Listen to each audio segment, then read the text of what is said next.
between the ground and the handlebar. I felt like he'd been hit with a hammer, he said. So, you know, he was riding in pain. That explains the look on his face after the race. He was walking and talking, and I was like, what is that about? He should be happy. Yeah, but clearly he wasn't. He was riding a little bit of discomfort in the beginning part of the race, and well, there you go. But that's the order in which they qualified. We'll cover that again in just a moment in time, because elsewhere we're on a commercial break. But Marvin Musquin, though, he was happy to be back behind a start gate, felt really comfortable, so I'm guessing maybe there might be something more to come from him.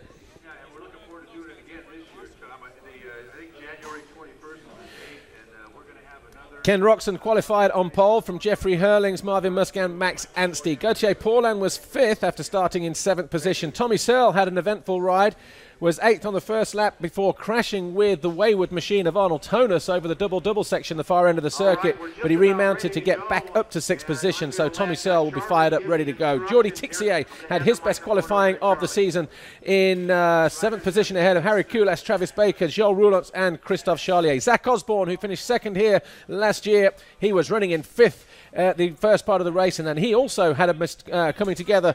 He got cross-rutted going up one of the hills, actually. Eventually finished in 15th position. So Zach Osborne trying to look for a repeat of what happened last year. Yeah, that was a good warm-up here. And I'm going to hand the microphone back here and see the blonde girl waiting. When she lifts it, then you do it. Glen Helen is the venue then for this 3rd round of the FIM MX2 Motocross World Championship. I'm Paul Maynan alongside David Bailey, and the 15-second board is about to go up here. You see the riders down there on the start line. David, the overnight rain that we've had, and this morning, this track is going to be a little bit different, isn't it, for these MX2 guys? Yeah, it changed everything, and you know, vision is the first thing you think of when the conditions are wet like this. It's of course not raining anymore, but the track is still a little sloppy, and so the start is even more critical. And you see Ken Roczen, you know, we got a shot of him a bit ago. Looks like he's beating himself up on the start. You got to be so ready. The gate drops here then for the first MX2 race of the afternoon, and it's going to be deep and heavy down there as they come up. Oh, lots of service water as well. The two Monster Energy Kawasaki's just there in the middle, Max Anstie and Tommy Searle. Looks like Osborne or Tonus maybe tried to go high and wide around that famous Talladega turn there, banked away to the outside. But very slippery. We've got guys going down here. Is that a KTM rider? Well, Ken Roczen looks like that's Herlings. Herlings has gone down here, shaking his head. Osborne's gone down as well. Oh, that's Musquin, it looks Marvin Musquin, sorry. So we've got the number 1 on the bike there. I was looking at the body language of the KTM riders who picked himself up, and obviously, look at that, turn 3. They've not had a chance to work on that. That looks like one of the Teta boys, 133, as Marvin Musquin and Zach Osborne pick themselves up. Nicholas Oban, the 131 in that striped helmet, he picks himself up coming out of that turn on that HDI KTM. But the rest of the riders already up and over the top of Mount St. Helens, and it's Ken Roczen who has the lead from Harry Koulas. Jeffrey Herlings actually in 3rd position at the moment, and there's Roczen though. Boy, he needed a good start. Look how slick it is coming around that, dropping off the back of Saddleback there, over that far side, He knew this. You know, these guys took that warm-up lap. Unfortunately, didn't fall this time. But look at how bad that is. The last time they saw the track, it didn't have all these puddles. You know, the lines were easier to see. The track will change drastically lap to lap. The ruts will get so deep, they'll have to move their line. And Ken, I just see how fired up he gets himself on the line, and you need that reaction to get that first 10 feet, splash everybody else, and be in the clear like this. And to be able to jump that jump in the clear on the opening lap gives you a huge gap on the rest of the pack. Absolutely. It'd be interesting to see whether they're getting over the next one. This is, of course, where Arnold Tonus crashed yesterday. There's the gate going down. That's the 2 Kawasaki's and 628. One of the American guys coming up the start straight here, but where we see the KTMs, just like they did last year, 628 was Joey Rossi, and the 2 Kawasaki's there in the middle, Anstie and Tommy Searle, but then, oh yeah, coming together. Musquin goes down. He almost tagged his teammate there. High-sided. Yeah. He got into that rut, and that's what I was saying. You can't see the line as clearly because no one's been going through him lately. One of the Kawasaki's, I think, maybe Anstie was it that, yeah, because Tommy Searle was in 4th at the split point, and we're getting ready to welcome them over the line now. There we go. Roczen leads then and pulls the tear off as he goes over the line. Herlings in 2nd position. 3rd looks to be Koulas, or is it Charlier? It's Harry Koulas, 151. Then Tonus in 4th. Tommy Searle 5th. Charlier is there just behind him. And Petr Petrov as well. Travis Baker, he comes over the line in 8th position ahead of Max Anstie and Jordan Booker, a young kid on the Red Bull HDI HM Plant KTM machine from the UK, so he's had his best start of the season so far. Gauthier Paulin there in 11th, ahead of Jordi Tixier, Joel Roulant, Nikolai Larsen, Valentin Guillo, Joey Rossi in 16th, Tevin Tapia, Andrea Cervelin, Alessandro Lupino, and Lars Oldkamp. But this condition of the circuit, David, I'm just looking at the riders away from our commentary position as we continue to look at the monitor here.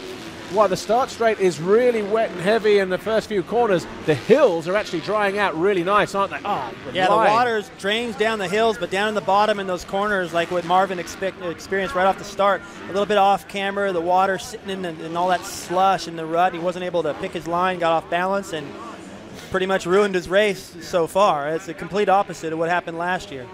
I was just looking as you were talking there, the downhill that comes out of the falls, that left-hander right just below Mount St. Helens, the green fencing, there was riders actually coming all the way around. It almost curves his way up. It's not like a straight edge coming down that hillside, and there's guys going right out to the green fencing just to stay as dry and clean as possible. Yeah, they're missing some bumps over there too. Somebody goes down coming out of that very turn at the top. But there's Charlier, and there's Tonus. Sorry, Kulas and Tonus, the 151. All these ruts that they were experiencing yesterday are just, it's not so much that the getting deeper is the problem, it's just that they're so long. The rut starts about 30 feet before you get to the corner, and it continues all the way off the next jump. Well, I'm just looking out of my window there. Roczen is really on fire. The gap when he came over the line was already 4.4 seconds. He looks to have maybe even pulled a bit of a gap since then on Herlings as they head up over the hill. There's Arnold Tonus, number 7 on the bike at Cosworth Yamaha.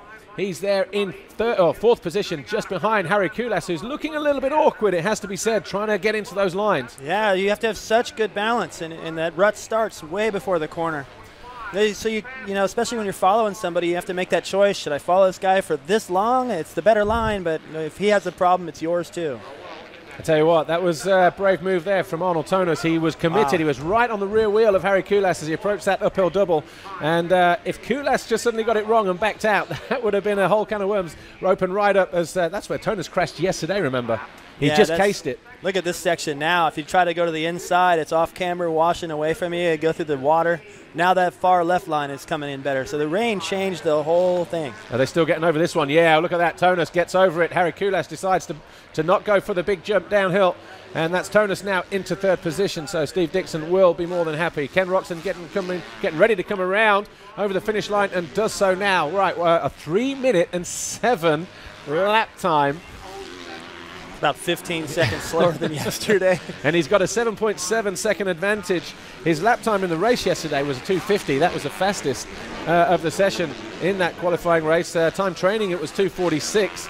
And before that, it was around about the 43s, 44s. So gives you some indication. We're almost 20 seconds a lap slower than what they were in free practice on Saturday. What's Roczen doing coming down the hill there? Not quite going as far and as wide. But Tonus is down. Tonus down in the wave section, just coming out of the... Roczen had a little problem through there on the first lap as well, trying to line up in those ruts. We're not seeing the ruts from this view, but believe me, that's really difficult to pick your line through there, keep your balance. This is just coming after the finish line through that right hand of that wave section before they go back up the hill. So Tonus just gets himself into third position, an advantage to give himself clear track, and just goes down, and he's got, maybe 15, 20 guys. Here we see it again. Loses the front when he lands. The back end comes around on him. And, face plant. That was a hard fall for Tonus. So that's 2 big falls for him in as many laps. These guys take a beating, man. Jeez. And Roczen, look at how fast and flowing he is through that sand. He's not wheeling through there, he's jumping through there, just having fun with the track. That sand section was nowhere near as wavy as that yesterday, was it? You know, it was quite firm through there. This rain has really softened it out, and it's really churning it up. I talked to Jody Weisel last night about it, and they tried to leave it dry and get it to form a whooped out line, and it didn't, so they went over to the tractor last night and made some bumps, and Ken likes it like that. It looks good to me. Well, Marvin Musquin, who said he was happy, we're still waiting for him to come back, break himself back into the top 20. Maybe he will continue, maybe he won't, I don't know. But as it is at the moment, Roczen, we've got somebody down at the top of the hill over there as we continue to look at Roczen. Roczen leads, 7.7 seconds clear of Herlings. Tonus was third, but of course we've already seen him crash and burn through the wave section. Harry Kulas will now move himself into third place ahead of Charlier. So the Monster Energy Yamahas, the same teammates of course. Kulas and Charlier, they're riding line astern in third and fourth position. And they're already over the back of Saddleback and that far part of the canyon over there. When I watched Herlings come into that corner behind Ken, it didn't seem like in that section of the racetrack. Wow, look at the Stretching effort. it out. Oh, see how get over wet that jump was. clean. Jeez, the body language from Ken is so animated. But Herlings, he was looking about the same gap. So as they approach that part of the track, he seems to pick up a little bit. Just it looks that way. I wasn't looking at the intervals, but he's trying to hang on. I know he's trying to hang in there and catch Ken, but Ken's just on such a roll. I mean, to be able to race both countries and pack in a little bit of Supercross and have some success, and he's very well liked here in the U.S. and having a great time. Well, we were talking about it yesterday in the qualifying race on MX Live TV, where you know, what's the transition like to go from Supercross to riding motocross outdoors? You know, the US guys have got a weekend off this weekend, as we look at that's just somebody legging his way through. Might be Chervelin actually, but yeah, Andrea Chervelin on the factory Husqvarna, teammate to Michael Lieb, who I'm hoping will join us up here pretty soon. In the there's Marvin Musquin. We didn't think we'd seen him come around to complete a lap inside the top 20, so he's going to go out now and try and learn this track and get some preparation for Hangtown, which is what, next weekend? Next weekend, yeah. So I mean, you know, it's what I was wondering. You know, it's so difficult, even if you're faster in the week, to get in a race with everybody, and these conditions completely changed overnight. And he doesn't have to win this race. He doesn't have to have a great performance, but what he has to do is get rid of all that race rust so that he goes to Hangtown in ship shape. Okay, let's just give you a quick rundown then, because the riders coming in thick and fast over the start-finish line here. Roczen leads. He's got a 9.6-second advantage over Herlings. Kulas third, Charlier fourth. Anstie and Tommy Searle, the two Kawasaki's, battling in fifth and sixth position. Tommy Searle making his way back up towards his teammate, actually. And then in seventh position, we have Gautier Paul and Petrov, the Bulgarian. A great ride for him, the 16-year-old at the moment in eighth. Travis Baker ninth on the Troy Lee, Lucas Oils Honda. 10th is Arnold Toner, so a good recovery from him considering what happened to him a lap or so ago. And then we've got Jordi Tixier, Joel Roulant, as we look at the stricken Andrea Chervelin down there in that left-hander at the bottom of the hill. That's at turn 3. Roulant is 12th, Guillot 13th. Zach Osborne is in 14th position, so he went down with Marvin Musquin at the start, so Osborne already pulling up into the top 15, so that's a good ride for him. Jordan Booker dropping down to 20th position, as he is on our leaderboard.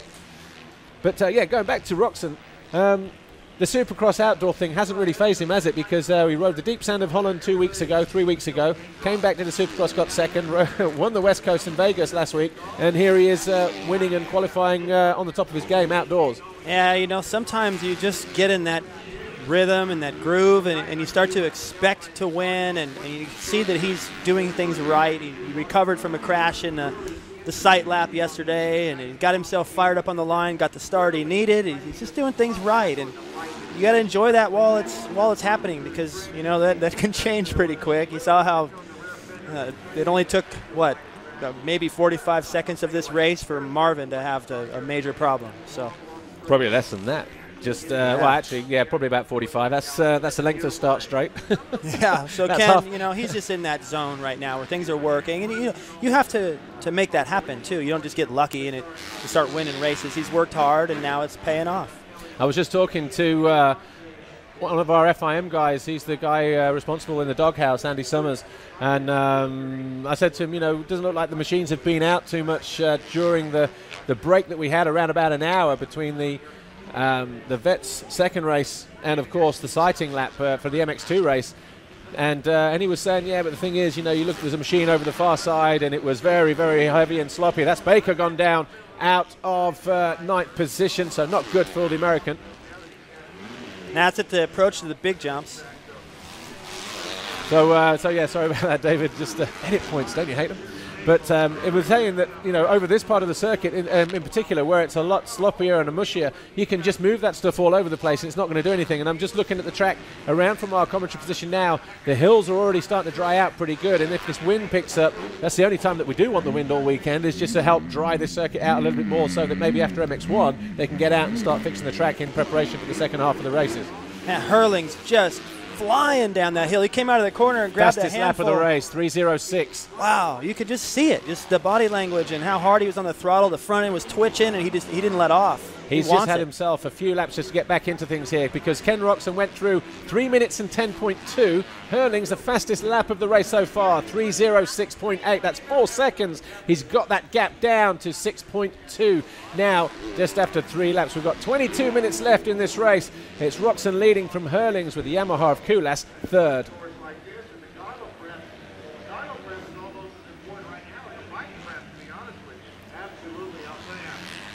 The Kawasaki of Max Anstie going after Charlier in that battle for 4th position. Is bringing his teammate with him as well, Tommy Searle. So the two Monster Energy CLS Kawasaki's operating out of Mitch Payton's truck this weekend, looking for podiums, David. And Searle had such a hard effort, really, to get the finish that he got. Real impressed with Anstie. I talked to his doctor. He's just standing right out here watching, and he says he feels really good. He was maybe a bit overwhelmed with the size of the crowd and all of that, but now he's home. He's sleeping in his own bed, and he had a strong performance. So those guys doing well, but man, you can see the difference from getting the whole shot versus being back there in 5th or 6th. It's that gap opens up, your goggles get dirty, and it's just tougher. Well, as you say, lives out here, got his own bed, been out here for about 4 years now, moved out here with his father Mervyn, a former Grand Prix racer, Grand Prix winner as well at Sverpak in the Czech Republic in '94 in heavier conditions than this, actually. That was Merv's only Grand Prix victory. He's here as well, and we did a clip on him actually for MX Live TV. We might, in fact we saw it yesterday in the live studio, and he was saying how much of a sacrifice the family have made to get him to this point. You know, he made a decision when he was 7 years old he said, you know what, I want to be a top motocross racer, and he's having a sacrifice, and he actually believes that with his physical training program he's probably in better shape. And that's one of the Yamahas, is it, or is that one of the Thekas? Teka maybe? Hard to tell. I can't see the number at all. It's Monster helmet. Difficult to see, but certainly not one of the European guys. Takes so much energy to pick your bike up, get it started, and then when you grab the bike, whichever grip was touching the ground, now that you're trying to get a grip on something that's just covered with grease. And that's probably the biggest part of the reason, I think, for Marvin Musquin to pull in and just go, okay, let me just start over again. Wipe this off so I can hang on to the bike. Roczen comes through. That's 4 laps complete for him. He was a 3:08.0 that time around. Right, Herlings has got him in his sights. That's a 3:08, so matching him almost to the 0.2 of a second there. Yeah, 6.5 Roczen, seconds. he responded. He saw him catch him, and Roczen made a little bit of a mistake too. And as he's responded with holding that gap, but man, as they head up the hill, Herlings can see him, and that's got to inspire him. And then Marvin Musquin, their teammate, has decided where he is on the track now. He's right. It looks like he's sitting in 3rd, but he's just going to keep pace with those guys. Yeah, very smart move. Good spot. Because he felt, like I said at the start of the broadcast, you know, he felt comfortable. He was feeling glad that he was finally back behind the start gate for the first time since November, and he was feeling really comfortable. So he's going to go out there now and prove to himself that despite the conditions and the fact that he's had a fall, he can hang on to the back of these guys and maybe challenge them for a race win in the second moto. Almost having the same sort of luck as Ben Townley had last year. Harry Kulas is still 3rd, but 5 seconds behind him, Anstie and Tommy Searle. They're about 4 seconds back. Ken Roczen just set the fastest first section split to 1:04.5, so that's gone purple. Harry Kulas says his personal best with a 1:06. There's that next section, I think, is where Herlings makes his time up. We'll see when that pops up. But, you know, we went to the helmet camera there with Zach. Yesterday, the helmet cameras were great. You know, I got on the internet last night, looked at a few comments, and people were like, wow, those helmet cameras are awesome. We need some of those for the Nationals. And today, it's not looking fun at all. No. Look at those ruts. Look how long they are. Guys going everywhere. But I tell you what, our guy, Sandro Caselli, who's in charge of the helmet cam equipment, we've actually got roll-off systems on our helmet cams, which we've had for a couple of years now. So despite the conditions, we should always be able to get like good, clean images, you know. So it's a great image. I'm just looking at the track itself, and that just doesn't look fun. And Searle getting blasted by all of that roost.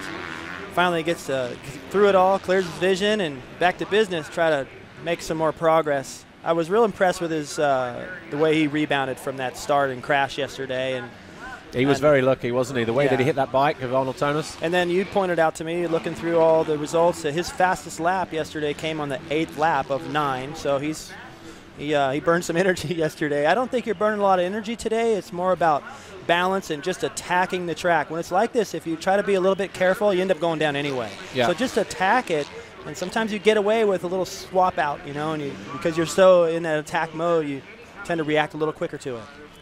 And Arnold Toner's proving that you don't need to necessarily qualify fastest around this racetrack to get a good start. Toner's, we saw him get into third position, but by the end of his first or second complete lap, crashed from that third position, went down to 10th. He's now back up into 9th place. So he's about, 6 or 7 seconds behind Peter Petrov. Gauthier Paulin, who's in 7th place. We've got the blue flags waving on the finish line here because our race leaders are coming through. There's Roczen, completes another lap. That's 5 completed for him. Fastest lap of the race as well. 3:06.6. So and Herlings as well, another 3:06. So these two guys only like 0.3 of a second apart in their times. So both guys really stepping up, and Herlings actually looking really comfortable as he goes through that wave section to then take off under the bridge and up to the top of Mount St Helens at the side there. Goes through the corner at the top of the hill. It's called the Falls.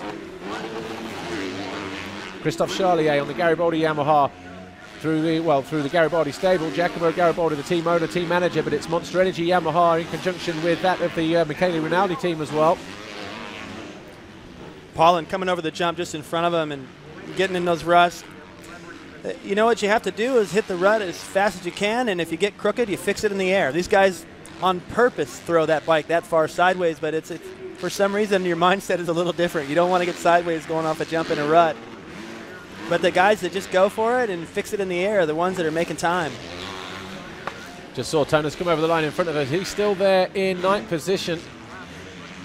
And just looking to see how far he is behind. Just 3 seconds behind Petrov. So over the course of the next lap, he's definitely going to find a way past the Bulgarian and then start challenging for Charlier and Paulin, although those guys are about 15 seconds further up the track than him.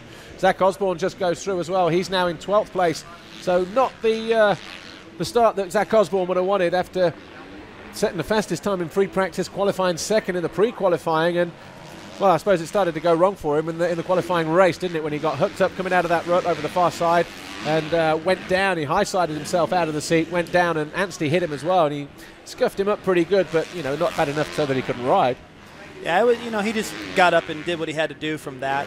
And it's frustrating when you start off like that. You get a little spoiled and you start thinking, hey, this is going to be my weekend. And it's not that it's not, but, I think he'd like to be a little farther up the ladder. Start sure would have helped that. And there you get that helmet camera view. They pop up over that big finish line. Now it's going to be up the starting straight, the buildings, get your signal there. And it's not easy to just go down the straightaway today. No.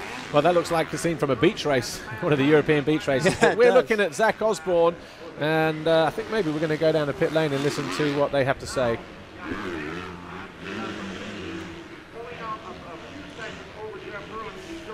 Now, I know he crashed yesterday, had problems with his shoulder, but he's moving up into 11. How's he going? Yeah, just a bit unlucky off the start. Musquin went down in front of him and he had nowhere to go and ended up hitting him, and it took him a while to get the bike going, but he's got a good pace going now and he's just taking them off one by one, and he's up to 11th now, so hopefully he can there's still 15 minutes left of the race, so hopefully he can still work up into the top 10, hopefully. Excellent, thank you, Ben.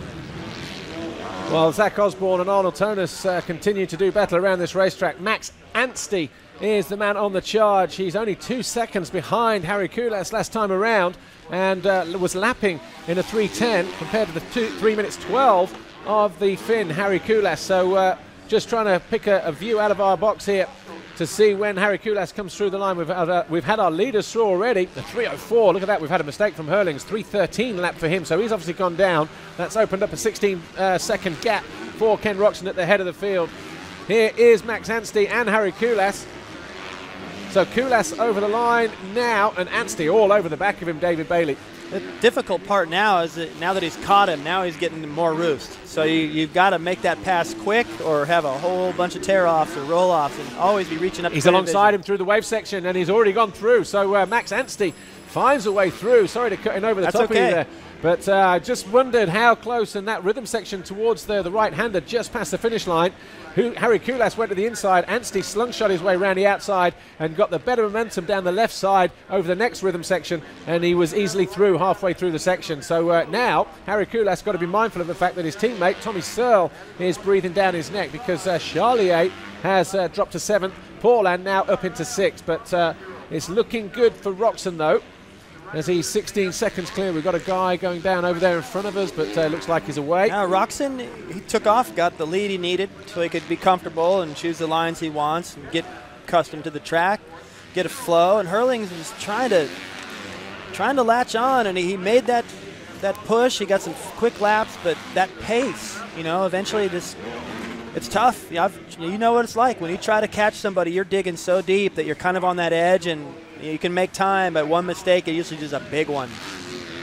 That whoop section through there, you know, really starting to cut out. It looks quite grainy as well, that sand. It's not like beach sand. Yes. It's very coarse. They get it out of the river back here, so they screen it, but it's a little bit rocky, and they're afraid to water it because then it would clump up. Yeah. But Mother Nature did it anyway.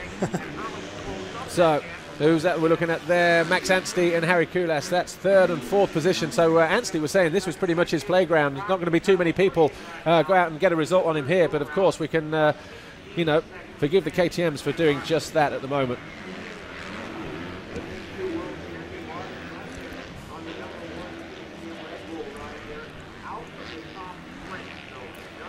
Tommy Searle on the 2nd of the Monster Energy Pro Circuit. Kawasaki's just got pitched there as he took off over that downhill. And he's down in 5th position, just behind Harry Kulas, who goes out of the turn ahead of him. This is where Osborne went down yesterday. And look how difficult it is to even get back past the back markers. Tommy Searle shaking his head at, I guess, one of the American guys there in that in that Troy Lee clothing. Look, if you're not going to go faster than that, get out of my way. I'm trying to catch my teammate. Tommy's probably saying, get out of the track. Yeah, he didn't get to get over that jump. It's getting harder and harder. Because the problem is after you get a long run up to the first one, but then when you land, if you're in some of that slime, it just takes all your speed away. And it wasn't always easy to get over the first one yesterday either. So, I mean, you know, big pumps to the guys who are getting over it, the first one especially. Yeah, that's that long rut that he had to go into and sit behind people. You know, that's so frustrating because you ride so hard. You put together a great lap and you shave up a couple seconds, and then you give it right back by having to sit in line but behind somebody and getting lapped in a rut. Well, Max Anstie working his way around towards the finish line. That's his teammate Tommy Searle. So the gap between Max, Harry Kulas and Tommy Searle, all pretty much the same between the three guys. Harry Kulas, he loved this place last year, was running 2nd before his bike went bang, going up one of the hills, if you remember, David. But hopefully this weekend, he can manage to keep it there in 4th position. That'll be his best result of the season so far. Kulas so far a 10th and a 14th in Bulgaria, 2 7ths last time out in Valkenswaard. So he's going to be looking for an improvement on that, and that'll certainly put a smile on the face of Giacomo Garibaldi, his team manager. Roczen through the sand, looking a little bit like Herlings through there. Yeah, you were saying actually when we watched that team report of KTM, I'd already had the privilege of seeing that, but you were just watching the guys on those clips of Valkenswaard when we looked at that report, that the way they're riding those sand tracks. Yeah, some clips I've seen and on YouTube, you know, you go, and especially this KTM team, there's so many, and man, these guys are going about as fast as you can go through those big whooped out sand sweepers, and you hear about, oh, you know, so-and-so European is so fast at the sand track in Belgium, and to see those clips, you know, and I know it's more impressive in person. When you came over and rode Motocross Nations back in the day, did you ride any of the sand tracks, the European sand tracks, I like never Lommel did. Or no? No, we were always in Germany, hard-packed, or Slovakia, hard-packed, Switzerland, rocks. Where was that, Wohlen? Yes, very rocky. And then Italy, Maggiore was my last of nations, and that was beautiful. So I never got beat up by the sand over there, but I kind of liked it. I wanted to try one, just never worked out. Maybe it's a good thing. The Europeans would have handed it to me. Oh, Tommy Searle just losing the front end at the top of the hill there. Thought he was going down. He's pushing hard. Every time I glance out from our screen and look at him, he's really pushing harder. His last lap time then was a 3:10 compared to the 3:15 of Harry Kulas. I'm just wondering actually whether he's actually passed Harry Kulas. They're all looking the same to me now from a distance. No, they're good. Max Anstie up there, Kulas, yeah, the gap between him and Tommy Searle has closed right up. coming down the hill. So you see Anstie in the corner now over the far side. Then you've got the first of the Kawasaki. Yeah, there you see Kulas and Tommy. Yep, they're just closing right just in. ahead of this for 6th place. Yeah, there's Gauthier Paulin. Well, the Monster Energy Yamaha out of the Michele Rinaldi awning, but he is down in 6th position. Last time around for him was a 3:15.6. So 5 seconds off the pace from what he was doing there, the number 21, former world BMX champion. And that's where all that body language comes from. I wonder, I was just going to say, you know, he always looks aggressive too. He looked real aggressive yesterday. And really pumping the bike as he hits the wave sections and that kind of thing. And look at that, just really stretching it out over that second big double jump behind the on the opposite side to the mountain with the flag flying off the top. But Gauthier Paulin hasn't ridden actually for 3 weeks since Valkenswaard. He was riding with a lot of muscular pain in the lower back. Here we see, watch this. That's Paulin hitting the first one. Yeah, he's completely in control. You can see he leaned a little bit inside of the rut so the bike would kind of fling out the way he wanted. And then the stretch. Yep, got a great transition through those middles so he could jump the second one as well. Tons of body. It looks like Villemin right there a little bit.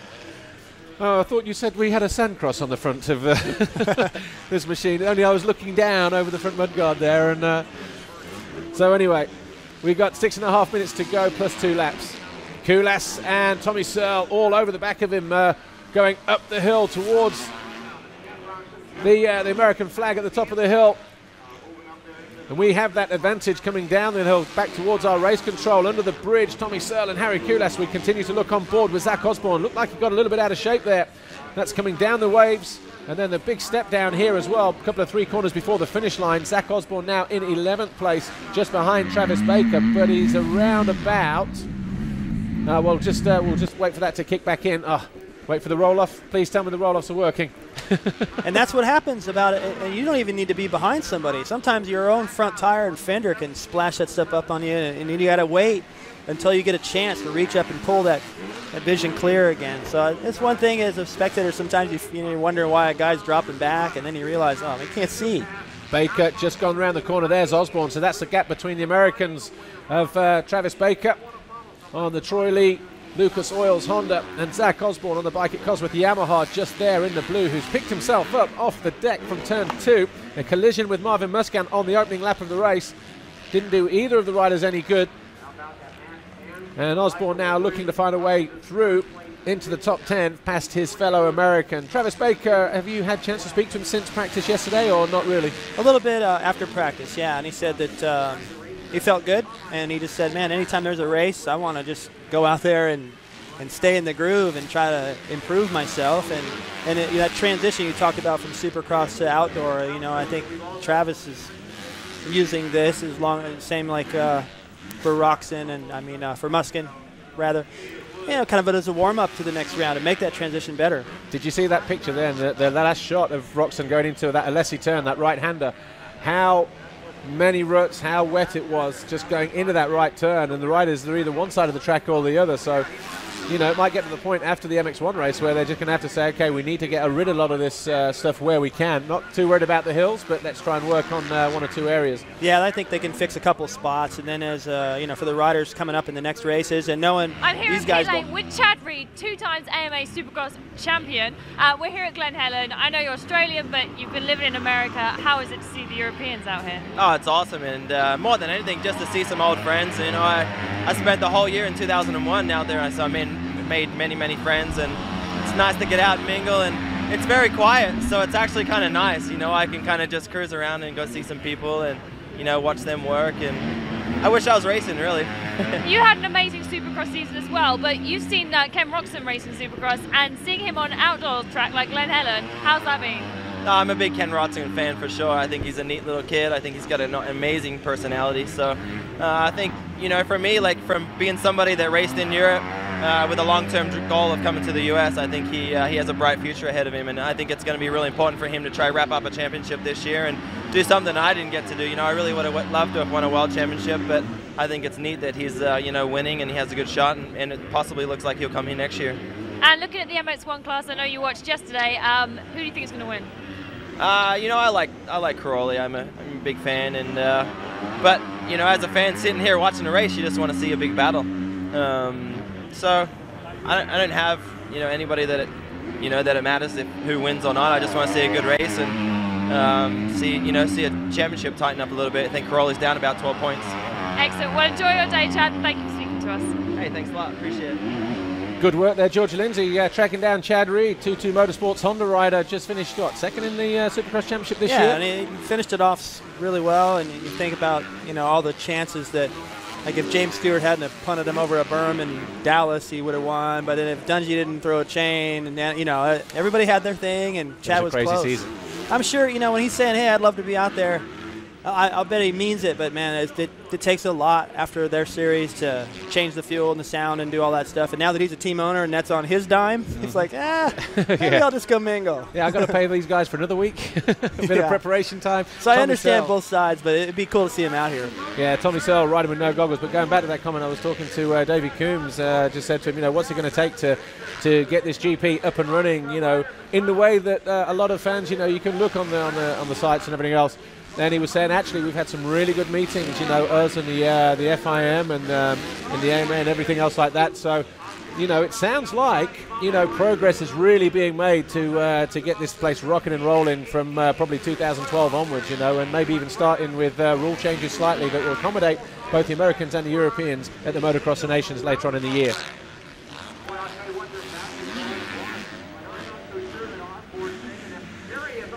And going back to that comment about the rule changes, to hopefully get the top US guys riding in the Grand Prix in the future and the top teams to be here. It's not so much a calendar thing or a scheduling thing, it's just more the noise issues and the fuel issues and stuff, because you guys ride with different fuel limits and different sound, and it's not giving the other teams enough time, although, KTM, Kawasaki, Honda maybe struggle a little bit, although they do have the factory Honda team with Rui Gonçalves and MX1 and Evgeny Bobryshev.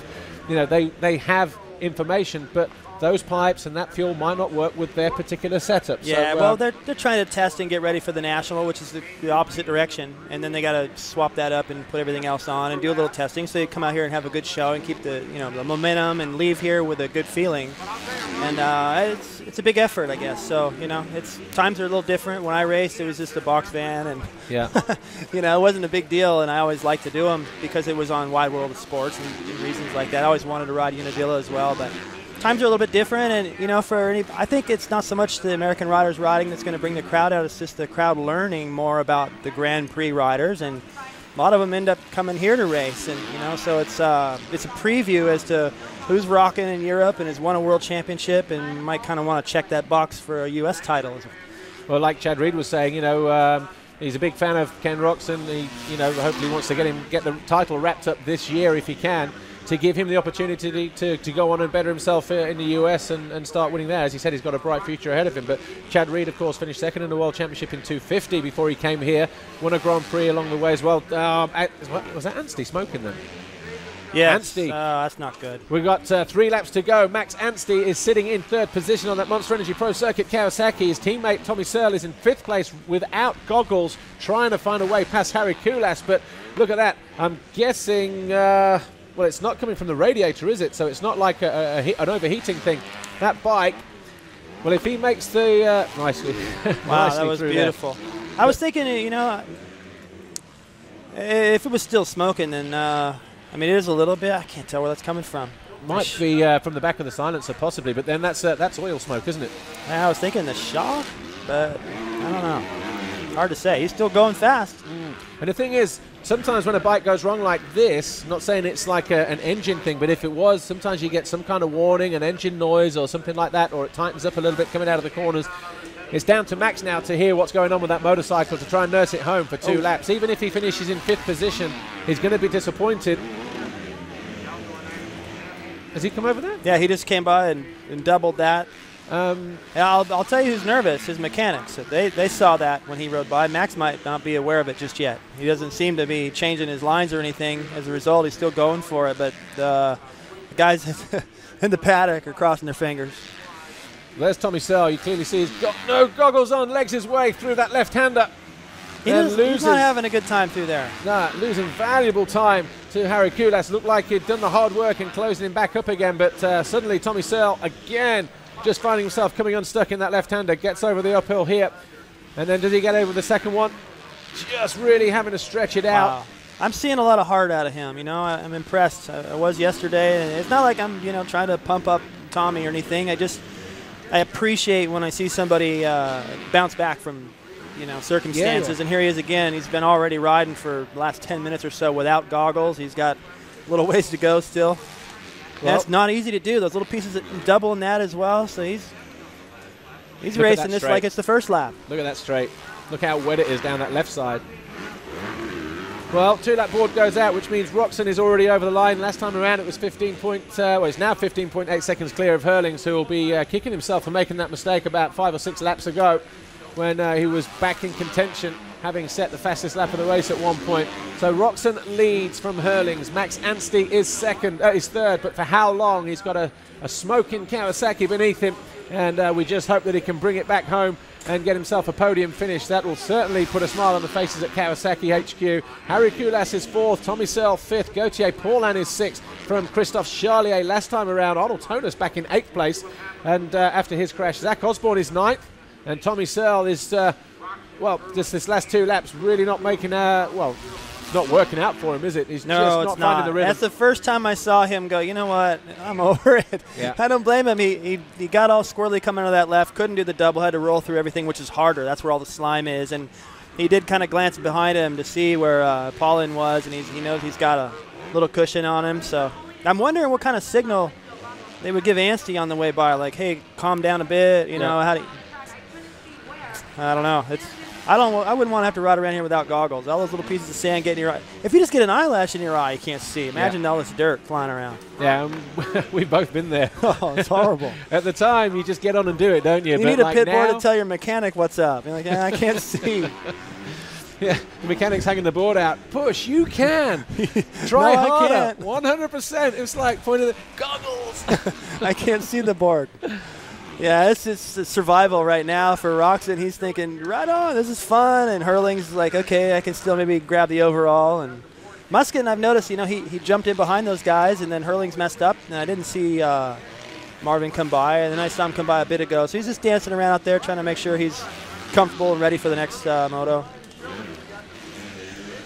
Still pretty wet in places. I don't think they'll touch that part down there, though. It's just one of those, isn't it, that they might actually make it worse if they try to clear that area. So they got to pick their places where they can get in and out and not make it worse. Like this corner here particularly was always soft yesterday, and we hadn't had any rain. As we look at that KTM dancing around beneath Ken Roczen as he goes out through a Alessi turn into the penultimate turn, which is the left-hander directly before the finish line. The white, well, not the white flag, but the one lap board is getting ready for him. So it's been a good effort for Ken Roczen so far. Made a good start, which is what was needed here, especially as more rain was looming and circuit conditions that were very, very difficult. Transferring away from the right to the left there to open himself up to get the momentum coming down this left side here. So still thinking ahead and thinking about possibly lines for the second moto as well. And he has that cushion, of course. Jeffrey Herlings, sorry, it's still 15 seconds down, though, in second place. We need to see Max Anstie, though. He did go round last time around. We're waiting for him to come back into shot now. And I see him. He's still smoking. So he's just got 1 lap to go then, Max Anstie. Merv, his father, will be down there in pit lane, just crossing his fingers along with all the mechanics, I would think. But he comes over the line now, does Max Anstie. That looks to have smoking less, actually. Yeah, I haven't hung around these engines and all that. As soon as they went to 4 strokes, I kind of gave up. I opened up the head of one of those things and was like, what's all that stuff? That's why I ride a 150 KTM. I don't know where that smoke can come from. 150 KTM is like a factory 125. Less maintenance. I rode one. I rode a 250F, and they're fast.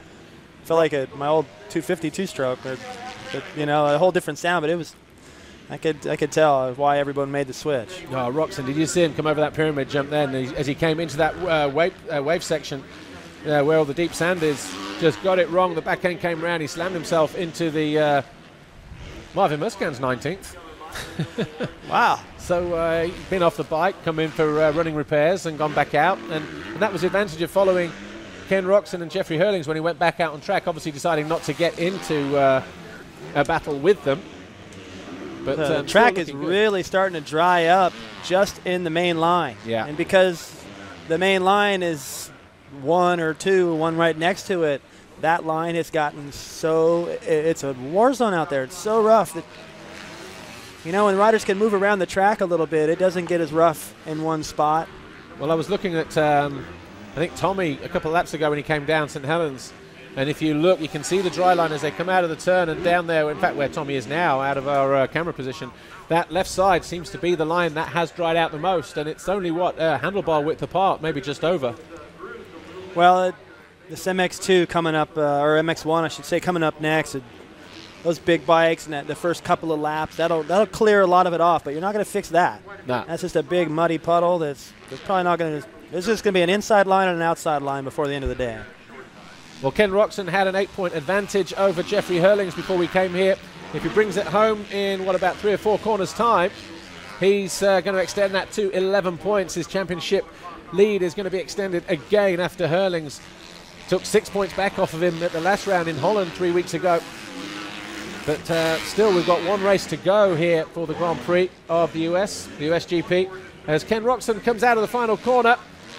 Back marker just crosses his path there, and Roczen takes 25 points in the checkered flag, and he looked just giving the gesture there to the back marker as he almost got took out going through that final turn. Back marker just moved clean across the front of him to the opposite side of the track.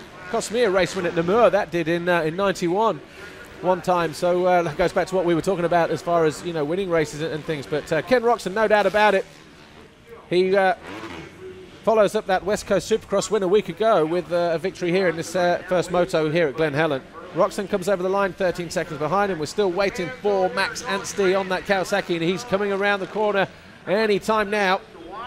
So it's a 1-2 for KTM, but Kawasaki on the podium with Max Anstie, and comes out of that final corner and takes the checkered flag. So Anstie home and dry, and that'll be a good confidence boost for him. David, a good ride on normal TV. We're going to go away for a commercial break. We'll talk more on the internet in just a moment. But there's plenty more action to come, though, from Glen Helen. David, we're looking at Zach Osborne here, 9th place at the moment. Still waiting for him to come over the line. Yeah, he's a few seconds down on Tonus, his teammate. He's the other side of the circuit, but up inside the top 10 from where he had to start. That's pretty good. Solid ride. It's not where he, I'm sure, believes he could be, but he didn't give up. Rode hard all the way, and being in the USA probably gives you just a little bit extra drive to do that.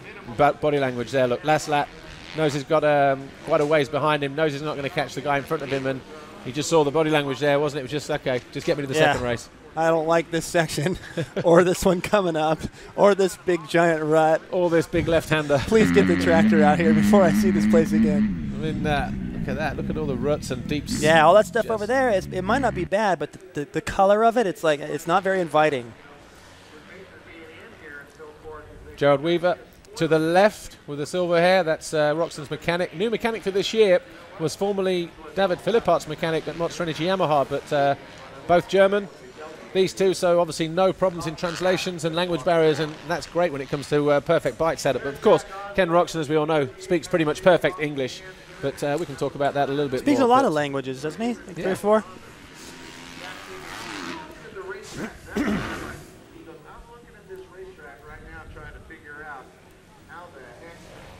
Ken Roczen wins the first race then at Glen Helen. He does so by 13.3 seconds over his teammate Jeffrey Herlings, who for a while looked like he was going to close in on his teammate Roczen, but made a mistake, cost him about 13, 14 seconds in one lap. So that was pretty much it, done and dusted. Roczen just had to bring it home, keep it on 2 wheels. That's exactly what he did. Max Anstie was smoking from the side of that Kawasaki for the last, 3 or 4 laps, but fortunately for him and the Brits at home that are watching on in the middle of the night, or getting on towards the late hours, Max Anstie able to bring that Monster Energy CLS Kawasaki home in 3rd place ahead of the Monster Energy Yamaha of Harry Kulas. Tommy Searle was 5th ahead of Gauthier Paulin, Arnold Tonus on the bike at Cosworth Yamaha 7th ahead of Christophe Charlier, Zach Osborne and Travis Baker. Be interesting to hear what Travis Baker thought of that first race in such tough conditions.